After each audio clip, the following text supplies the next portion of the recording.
ముందుగల మన Raj news channel సుశేటలందరికీ శనార్థులుల్లా మీరందరూ సంబురంగా ఉండాలి మన వార్తలు దినాం చూడాలని కోరుకుంటా చలో మరి ఇయాల్టి మన రచ్చబండ ముచ్చట్లను షురు చేసుకుందాం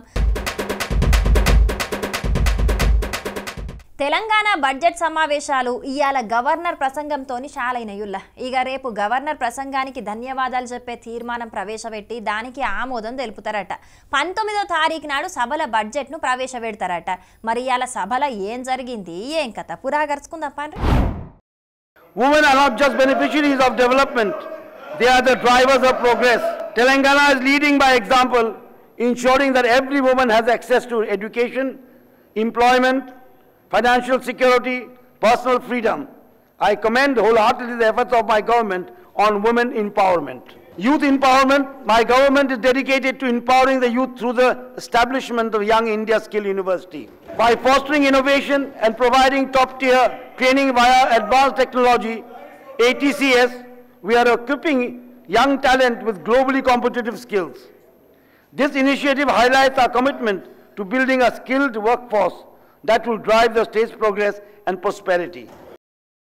ఇయాల ఉభయ సభలను ఉద్దేశించి గవర్నర్ జిష్ణుదేవ్ వర్మ సారు ప్రసంగం చేసిండు ఈ సర్కార్ ఏం చేయబోతున్నదనేది చెప్పిండు కానీ గవర్నర్ ప్రసంగంలో రుణమాఫీ రైతు భరోసా సన్నవడ్లకు 500 బోనస్ గురించి మాటలు రాగానే బీఆర్ఎస్ పార్టీ ఎమ్మెల్యేలు సర్కారుకు వ్యతిరేకంగా నినాదాలు చేసిండ్రు అటెన్క బయట మాట్లాడిన కారు పార్టీ నాయకులు సర్కార్ పనితనాన్ని విమర్శించిర్రు భారతదేశంలో బహుశా ఏ రాష్ట్ర సెక్రటేరియట్ లో జరగని అత్యంత ఘోరమైన నీచమైన పరిస్థితి మన రాష్ట్ర సెక్రటేరియట్ లో జరిగింది 20% కమిషన్ ఇయ్యందే ఇక్కడ బిల్లులు వస్తలేవని చెప్పి కాంట్రాక్టర్లు ఆర్థిక శాఖ మంత్రి ఉప ముఖ్యమంత్రి గారి ఛాంబర్ ముంగట ధర్నా చేసే పరిస్థితి రాష్ట్రంలో బహుశా ఎన్నడూ కూడా గతంలో లేదు మరి భారతదేశంలో కూడా బహుశా ఎక్కడా లేదని నేను అనుకుంటా ఉన్నా ఇవాళ 20% కమిషన్ తప్ప విజన్ లేని ప్రభుత్వం ఇది ఈ విజన్ ఉంది ఆ విజన్ ఉంది ఏఐ డేటా సైన్సెస్ అని పెద్ద పెద్ద మాటలు విజన్ లేదు మన్ను లేదు కమిషన్ తప్ప నో విజన్ ఓన్లీ కమిషన్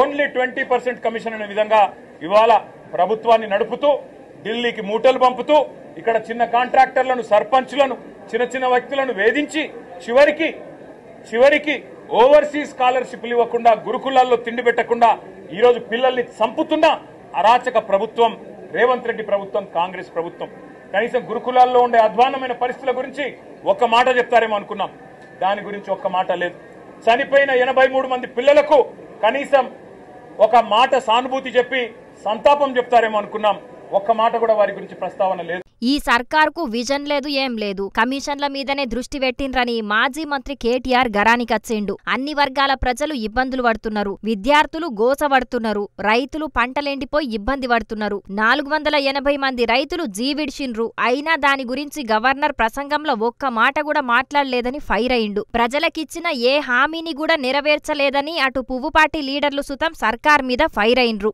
ఇప్పటికే 2 లక్షల రూపాయల రైతులకు రుణమాఫీ కాక వడ్డీ కట్టలేనటువంటి రైతులు ఈ రోజు లక్షల మంది రైతులు ప్రభుత్వానికి ఉత్తరాలు రాస్తున్నారు కానీ చేయని పనిని చేసినట్టుగా గవర్నర్ గారి నోటి ద్వారా ఈ ప్రభుత్వం అబద్దాలు మాట్లాడించింది కోటి మహిళలకు 1,00,000 కోట్ల రూపాయలతో కోటీశ్వరులను చేసినాము మహిళలను చెప్పించింది ఈ ప్రభుత్వానికి సూటిగా అడగదలుచుకున్నాం తెలంగాణ రాష్ట్రంలో ఉన్నటువంటి ఏ గ్రామాన్నైనా మీరు ఎంచుకోండి ఏ మహిళా సోదరి మనకి ₹1 కోటి సాయం ప్రభుత్వం ద్వారా వచ్చిందో ఈ ప్రభుత్వం నిరూపించాలా ఈ మహిళా సోదరులను వాళ్ళందరినీ కూడా కోటీశ్వరులుగా చేయడానికి 1000 మెగావాట్ల సోలార్ విద్యుత్ కూడా ఇచ్చినామని చెప్పారు ఇప్పుడు అది ప్రాసెస్ లో నడుస్తున్నది ఎక్కడా కూడా పని మొదలు కాలేదు చేయనటువంటి పనులన్నీ కూడా చేసినట్టు చూపించి గొప్పగా చెప్పేటటువంటి ప్రయత్నం చేసింది 317 జీవో మీద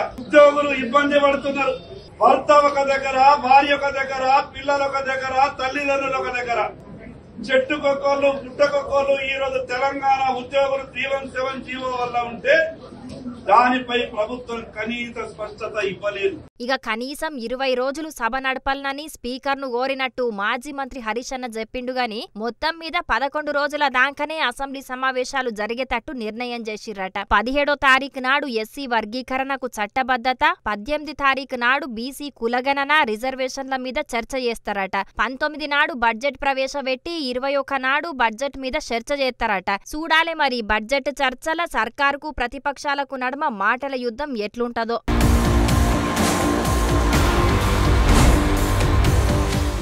దునియాలో ఎక్కువ జనాభా ఉన్న దేశాల్లో మన దేశం ఇప్పుడు 2వ స్థానంలో ఉన్నది కానీ తొందరలోనే మొదటి స్థానానికి సుతం పోతుందని జనాభాను అంచనా కట్టే సంస్థలు చెప్తున్నాయి.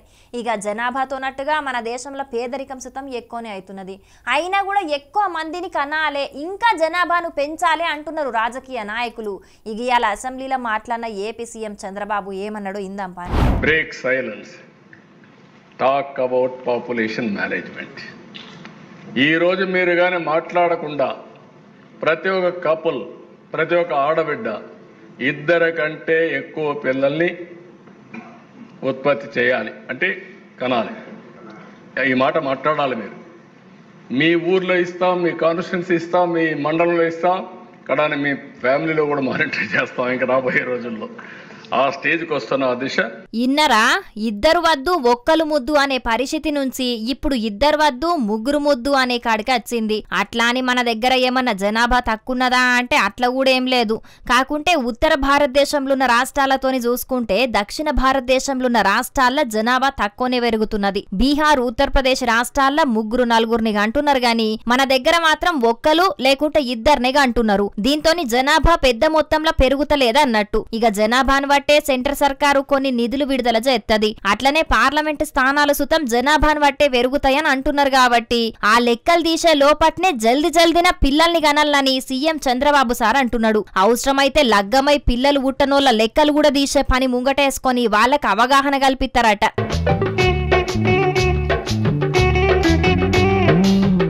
ఇగటు తమిళనాడు చిన్న సీఎం ఉదయనిధి సుతం కొత్తగా పెండ్లైనోళ్లు వీలైనంత జల్దిన పిల్లల్ని గనుండ్రని పిలుపునిచ్చింది ఇయాల. అసలుకైతే కుటుంబ నియంత్రణను తమిళనాడు రాష్ట్రమే మొదగాల అమలు చేసింది గాని దాంతోని మనం ఇబ్బంది పడాల్సి వస్తున్నదని చెప్పుకొచ్చిండు. నియోజకవర్గాల పునర్విభజన చేస్తే తమిళనాడులో ఇప్పుడున్న నియోజకవర్గాల సంఖ్య కంటే 8 దాకా తగ్గే ఛాన్స్ ఉన్నది. జనాభా నియంత్రణల ఘోరంగా ఫెయిల్ అయిన ఉత్తర భారతదేశంలో మాత్రం 100 సీట్ల దాకా పెరుగుతాయని అన్నాడు. ఇంతకుముందు 3 పిల్లలు ఉంటే స్థానిక సంస్థల ఎన్నికల్లో పోటీ చేయనీకి అవకాశం లేకుండా చేసిండ్రు. కానీ ఇప్పుడు అసుంటి నిబంధనలు లేకుండా చేస్తున్నారు. ఇక సర్కారు ఉద్యోగులు ఎంతమంది పిల్లల్ని కన్నా కూడా సెలవులు ఇస్తామని సీఎం చంద్రబాబు సార్ చెప్తున్నాడు. ఈ లెక్కన లీడర్ల మాటలు చూస్తుంటే రేపట్ల ఎక్కువ మంది పిల్లల్ని కన్నోళ్లకు ప్రత్యేక అవకాశాలు అచ్చేటట్టే ఉన్నాయని అంటున్నారు రాజకీయ విశ్లేషకులు. చూడాలి మరి ఎక్కువ మంది పిల్లల్ని కనేటోళ్లకు ఎసుంటి ఆఫర్లు పెడతారో.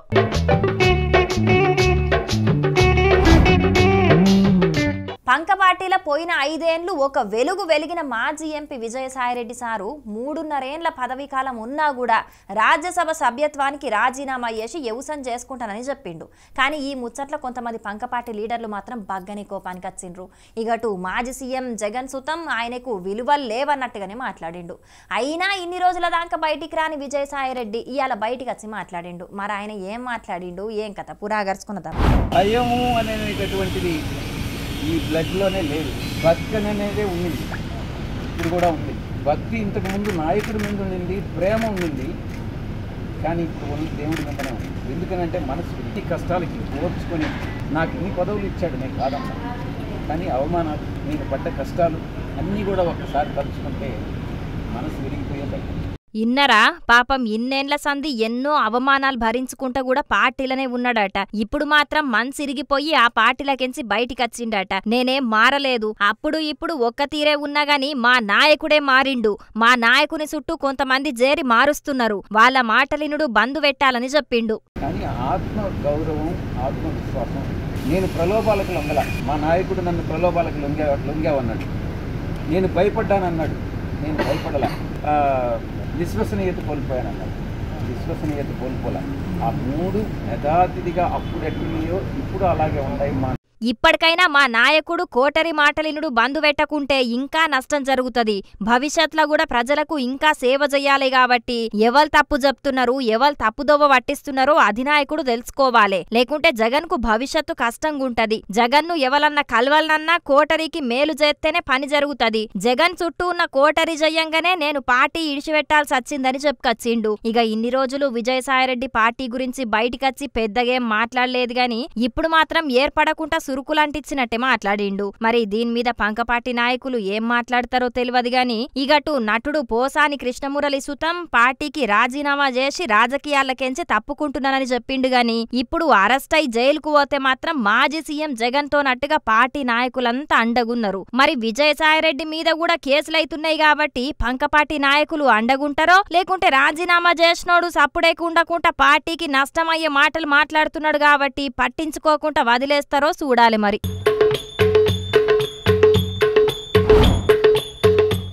విద్యార్థులంటే సర్కారు పెద్దలకు చిన్న సూపో లేకుంటే పిల్లలేనాయే వాళ్ళకి ఏం చేసినా చేయకున్నా ఏం ఫరక్ ఉండదని అనుకుంటున్నారో తెలియదు కానీ తెలంగాణలో సర్కార్ హాస్టళ్ళు స్కూళ్ళ పరిస్థితి మాత్రం దినదిన గండం నూరేండ్ల ఆయుష్ అన్నట్టే అవుతున్నది. దినం యాన్నో కాడ విద్యార్థులు తక్లీఫ్లు పడే ముచ్చట్లు మనం చూస్తూనే ఉన్నాం కదా.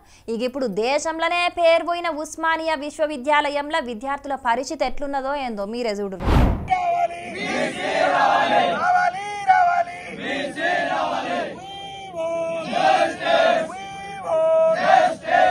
ఇక్కడ వీళ్ళంతా నినాదాలు ఎందుకు చేస్తున్నారో ఎరికేనా అనుల్లా? వీళ్ళు తినే అన్నంలో పురుగులే కాదు బ్లేడ్లు సుతమచ్చినాయట. అవు నిజమేనుల్లా. ఉస్మానియా యూనివర్సిటీ గోదావరి హాస్టల్లో రాత్రి బువ్వ తిందామని విద్యార్థులు పోతే తినే అన్నంలో బ్లేడ్లు వచ్చే వరకు విద్యార్థులంతా పరేషాన్ అయినరట. ఈ ముచ్చట్ను పెద్ద సార్లకు చెప్పినా ఎవ్వరు పట్టించుకోలేదట. చల్ వీళ్ళు మంచిగా చెప్తే ఇనేతట్టు లేరని చెప్పి ఇట్లా నిరసనకు దిగినరా అన్నట్టు. తినే అన్నంలో పురుగులచ్చుడే పెద్ద తప్పు. అసుంటిది బ్లేడ్లు కూడా వచ్చినాయంటే వాళ్ళు ఎట్లా వంట చేసినట్టు ఏం కథ? నెరీగింత అజాగ్రత్తగా వంట చేస్తారా? ఒకవేళ ఆ బ్లేడ్ గిట్లా గొంతులకు పోతే ఎంత పరేషాన్ ఉండేది చెప్పుండ్రి. అసలు దాని గురించి ఆలోచిస్తేనే భయం అవుతున్నది. విద్యాశాఖకు మంత్రి లేడంటేనేమో సీఎం రేవంత్ అన్న కోపం వత్తది. విద్యాశాఖకు మంత్రి ఎందుకు లేడు? విద్యాశాఖను నేనే స్వయంగా పర్యవేక్షిస్తున్నా, విద్యారంగంలో ఏం తక్లీఫ్లు లేకుండా చూసుకుంటున్నానని చెప్తున్నాడు. మోక మీద చూస్తేనేమో ఇప్పుడు ఎక్కడ చూసినా సమస్యలే ఉన్నాయి. అసలు ఇబ్బందులు లేని స్కూళ్లు కాలేజీలే లేవు అనే పరిస్థితి మోపైతున్నది తెలంగాణలో. సీఎం రేవంత్ అన్నో జర ప్రతిపక్ష పార్టీల మీద మీ విమర్శలు బంధు పెట్టి విద్యార్థులు పడుతున్న అవస్థలను ముందుగల తీర్వుండ్రి. ఎన్నికలకు ముందు ఎన్నో మాటలు చెప్తిరి, ఇప్పుడు మాత్రం విద్యార్థుల సమస్యలను పట్టించుకుంటలేకపోతిరని గరానికత్తున్నారు విద్యార్థి సంఘాల నాయకులు. చూడాలే మరి సీఎం రేవంత్ అన్న ఏం చేస్తాడో.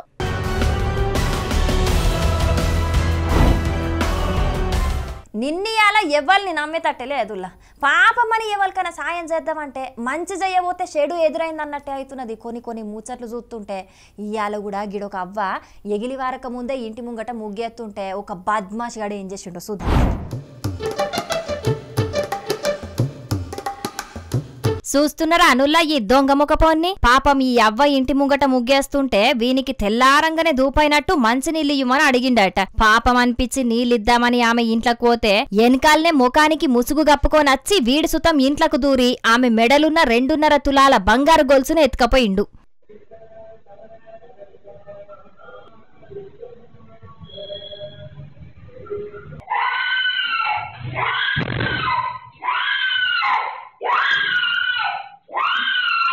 పాప మా అవ్వ లబోదిబో అనుకుంటా బయటికి ఉరకచ్చింది గాని అంతల్నే వాడు రోడ్డు అందుకొని ఉరకదలిగిండు. వాడెవడో ముక్కు ముఖం తెల్వనోడైనా బుక్కెడు మంచినీళ్లు బంగారమా అని చెప్పి వానికి నీళ్ళిస్తే వాడు ఏకంగా బంగారు గొలుసే వేసుకపోయిండంటే వాన్నేమనుడు చెప్పుండ్రి. పాప మా అవ్వ అటెన్క ఎంత మొత్తుకున్నా ఏం ఫాయిదా లేకుండా పోయింది. పట్నంలున్న కుకట్పల్లి హౌసింగ్ బోర్డు కాలనీల జరిగింది చైన్ స్నాచింగ్. కానీ ఇంటి ముంగట సీసీ కెమెరాలుండుట్లా ఆ దొంగోడు ఎట్లొచ్చిండు, గొలుసు పట్టుకుని ఎట్లా పరారైండనేది రికార్డ్ అయింది. పోలీసులకు ఫిర్యాదు పెడితే కేసు రాసుకొని విచారణ చేస్తున్నారట. కానీ పబ్లిక్ మందికి సాయం చేసుడు మంచిదే గాని జర తెల్వనోళ్ళు గానొచ్చినప్పుడు మాత్రం కొంచెం పైలంగుండుండ్రి. అసలుకే రోజులు మంచిగా లేవు పాడై. ఇక ఈ ముచ్చట గిట్లుంటే గిది చూడుండ్రి.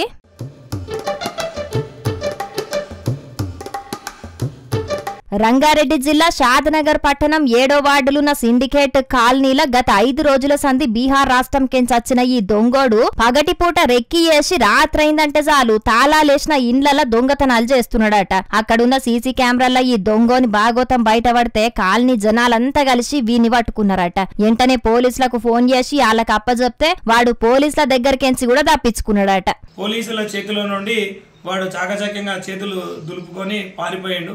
వెంటనే మేమందరం కూడా మళ్ళీ ఆ రాత్రి ఆ తుప్పల లోపల అవని కోసం వెతికినాము.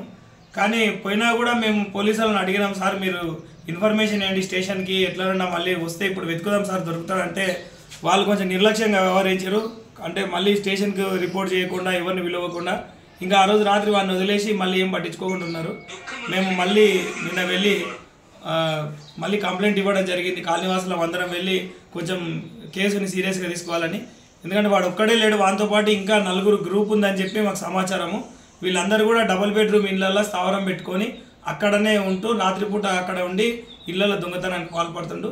సిండికేట్ కాలనీలో కూడా ఒక 3 రోజులు వరుస ఒకటే ఇంట్లో దొంగతనం చేసిండు. మేము ప్రతిరోజు ఇదే విషయమై పోలీసులను అడగడం జరిగింది. మళ్ళీ నిన్న ఫ్రెష్గా ఎఫ్ఐఆర్ తీసుకొని రాత్రి 9 గంటలకు వాళ్ళు కేసు తీసుకున్నారు.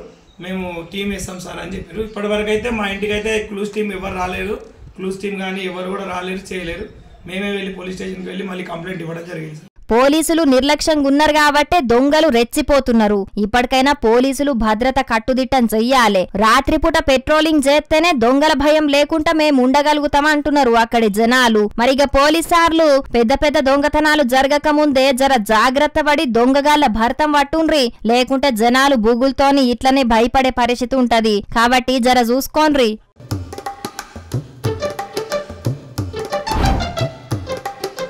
ఇవాళ రేపు బయట ఏ తిందామన్నా దేంట్లో ఏం కలుపుతున్నారో అర్థం కాక పరేషాన్ అయ్యే పరిస్థితే ఉన్నది. అట్లాని బయట ఏది పడితే అది తినకుండా కొంచెం పేరుపోయిన కంపెనీలు తయారు చేసినవి కొనుక్కొచ్చుకొని తిందామనుకుంటే అవి సుతం ఎట్లుంటాయో సమజ్ కాకుండానే ఉన్నది. అదేంది పెద్ద కంపెనీలు తయారు చేసినవి మంచిగానే ఉంటాయి కదా అని అంటారా? వాళ్ళు తయారు చేస్తే మంచిగానే ఉంటాయి కానీ ఇగో చూడుండ్రి బయట పరిస్థితి ఎట్లున్నదో మీరే చూస్తున్నారా అనుల్లా? బ్రూక్ బాండ్ రెడ్ లేబుల్ షాపత్తా, బ్రూక్ బాండ్ తాజ్మహల్ షాపత్తా, వీల్ సర్ఫ్, పారాషూట్ కొబ్బరి నూనె, బట్టలు వాసనచేతందుకు వాడే కంఫర్ట్ కండిషనరు, నెత్తికి పెట్టుకునే Clinic Plus shampoo, Pond's body lotion, ఓ ఇట్లా చెప్పుకుంటా పోతే లిస్టు పెద్దగానే ఉన్నది. ఈ సామాన్లన్నీ ఉన్నది ఏ గోడౌన్లనో హోల్సేల్ షాపులనో గిట్లా కాదు. తీరుతీర్ల కంపెనీలు తయారు చేసే ఈ నిత్యావసర సరుకులన్నిటినీ ఇప్పుడు ఒకటే కాడ తయారు చేస్తున్నారు. అక్రమంగా పైసలు సంపాదించనీకి రంగారెడ్డి జిల్లా కాటెదాన్ల పెద్ద మొత్తంలో కల్తీ నిత్యావసర సరుకులు తయారు చేస్తున్నారట. పితికంతా కూడా అనుమానం రాకుండా అచ్చం ఒరిజినల్ ప్యాకెట్ల లెక్కనే తయారు చేసి అమ్ముతున్నారట కొందరు కాంత్రిగాళ్ళు. ఈ ముచ్చట మైలార్దేవ్ పల్లి ఎస్ఓటి పోలీసులకు తెలిసి అక్కడికి పోయి చెకింగ్లు చేస్తే ఈ కల్తీ భాగోతం బయటపడ్డది.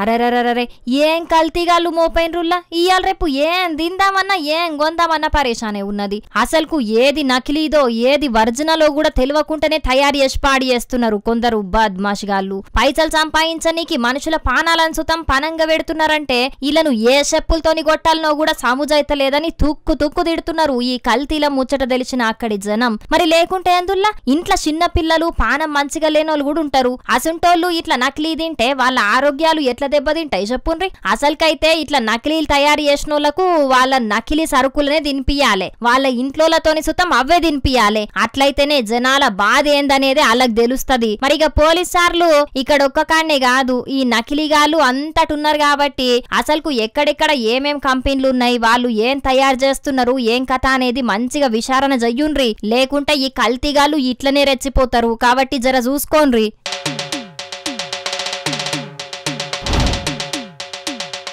ఇగో ఇవుల్లా ఇయ్యాల్టి మన రచ్చబండ ముచ్చట్లు. ఇవాళ మేము చెప్పిన ముచ్చట్లన్నీ జబర్దస్తుగా ఉన్నాయిలే. దినం ఇంతకంటే ఖతర్నాక్ ముచ్చట్లను దేవులాడి మీకోసం పట్టుకొస్తూనే ఉంటాం. కాబట్టి మన రాజ్ న్యూస్ ఛానల్ను మరవకుండా చూస్తూనే ఉండండి. సరేనా? ఉంటాం వల్ల నమస్తే.